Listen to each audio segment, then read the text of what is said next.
Am I ready? Of course I am.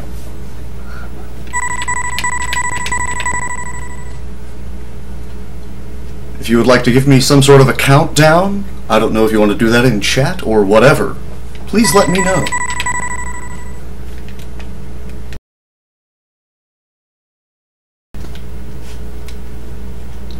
Well, okay then. Let's go ahead and do this in 3, 2, 1, and here we go. Good luck. You'll need it. Alright, ladies and gentlemen, and welcome to Speed Stuff for Charity After Dark. My name is Drumboardist, and I'm not very good at video games, so I apologize for everything you're about to see. The game that I'm currently playing is an old arcade, we'll call it a quarter muncher, called Super Smash TV. The original was actually just Smash TV, but then they brought the consoles and actually added in the stuff they forgot to in the arcades, namely the, well, the Pleasure Dome, the thing they keep telling you to save up the keys to earn. And they didn't actually program that into the arcade because they didn't think anyone would get that. So, you know, hooray for that, I guess.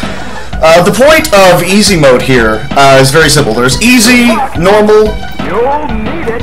Thank you, announcer. Easy, normal, and hard, wherein easy mode, you pretty much just go through the first stage, which is what I'm doing now. Normal and hard put you through the entire game. The reason I'm doing easy is because normal and or hard will take an hour.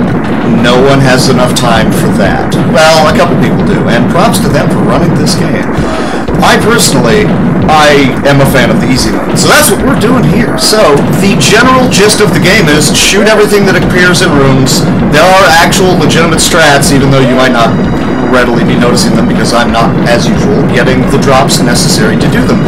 I'm actually going out of my way to not pick up some of the items that are appearing because they're actually really terrible and make this take longer. And by all means, speedruns mean take longer. Wait, no, that's completely wrong. I apologize. Number one on the list of things it is that you want to try and locate in this game is an item that is called the orb, which is quite simply that right there. Thank you. Gimme. I want it. It's mine. Thank you. All right.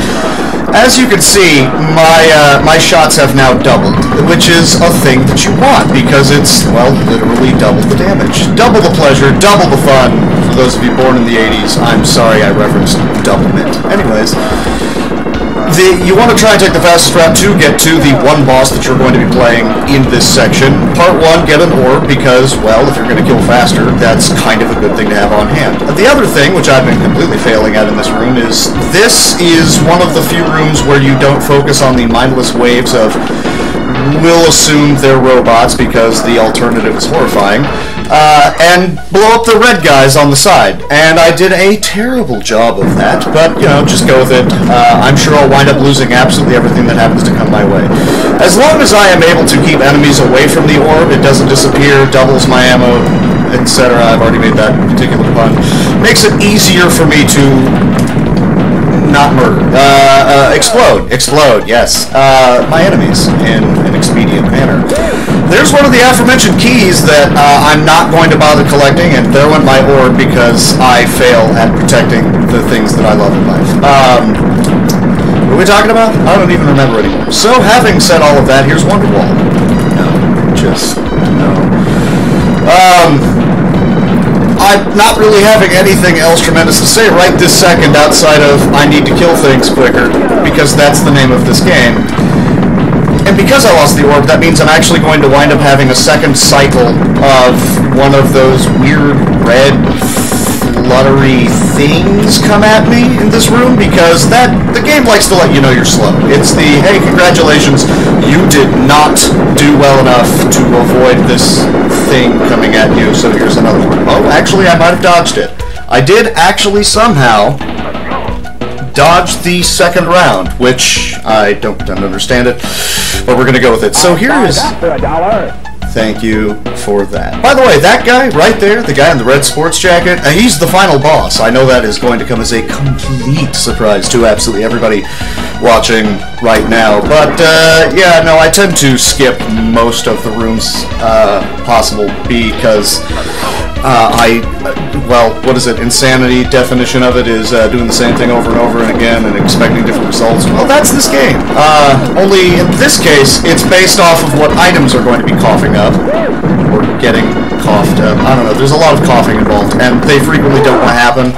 The death there is actually not going to cost me a huge amount because enemies try to swarm to your location, and I come out with a rip-roaring invincibility shield, so I can just walk through my enemies laughing and smiling and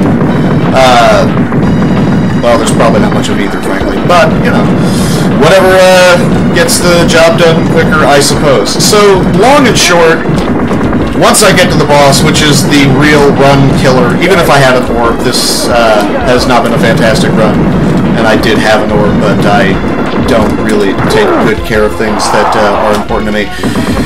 Also, some of these enemies take a tremendous amount of hits from just the normal gun. That's just the nature of this game. Again, it was based off of one of those old quarter-munching games where death came so easily and they wanted you to dump more and more of your shiny coins into it to try and make that extra money. And then you'd never get to the Pleasure Dome because of bad programming. Yes, so the boss, who is in the next room, I bring him up now as, I guess, foreshadowing, he cannot be damaged by the normal gun at all. Slightly annoying, especially since there are a number of weapon drops that can happen that will simply not help you out at all. I'd buy that for $1. I'll bet you would. Anyways, start off with the red swirly guy. I picked wrong. He was left. Alright, now this is the best possible weapon that you could have for this boss. And conveniently enough, the entire reason you want to try and keep that orb is, again, it'll double up all of your weapon damage, except for this one, but this one already does double damage, so you kind of want to get your hands on that one pretty quick. Past that, you have to find yourself a careful angle to use this thing to hopefully not have to bank it off of walls or avoid him when he tries to crush you. Go away! Thank you. And as you can see, the normal gun does nothing. You want that weapon which doesn't benefit from having an orb. I'm actually not going to pick up that other weapon because you have to be so close to him that you're probably just going to wind up dying by trying to use it. Also, there are safe spots when he's using his lasers, and he's actually doing a fairly good job of avoiding all of his death. And this does not help me out at all because it's not a weapon. And neither is this. Ladies and gentlemen, this is why the estimate is 3 minutes longer than where I am right now. The world record for this run has this guy dead in under 6.5 minutes. And if you have drops like this, it will take another 2.5 just to get there. Thanks, game. Alright, I have a weapon. I can hurt him. You actually have to blow off both of his arms, and then his shirt, and then his head, and then eventually his ribcage, and what lies underneath his ribcage? Why, it's another head! Spoiler alert, by the way. Which is incredibly weird and awkward. Doesn't really make much sense, but again, is it supposed to? It's an arcade game that they rather, well, shoddily put on the Super Nintendo, but, you know, props to them for trying. The reason I usually don't want to pick up that weapon is because every time you hit him, he kind of jostles around, and it has incredibly short range, and it does not do a lot of damage. And if it's going to make him jitter a lot, then let's give you the short range, really fast firing weapon. That's a brilliant decision. Why don't at the same time, why don't I just go ahead and start, you know, nailing a pencil through my hand, because I was told to do that earlier. No, that's not true.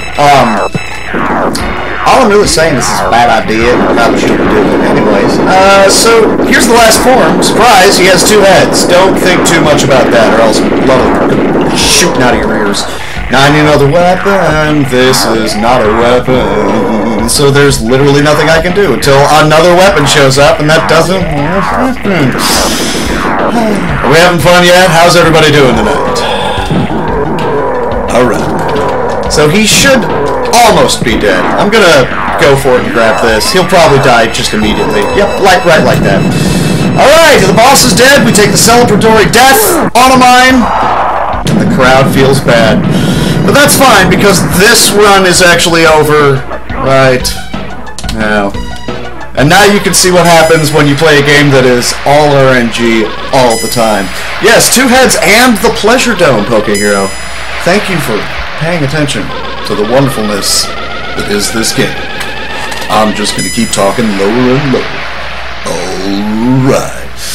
So let's all raise our fists in victory, and then the game reminds you that was easy, because I guess ostensibly it was. So then, who's ready for some Genesis goodness? Anyone? Anyone?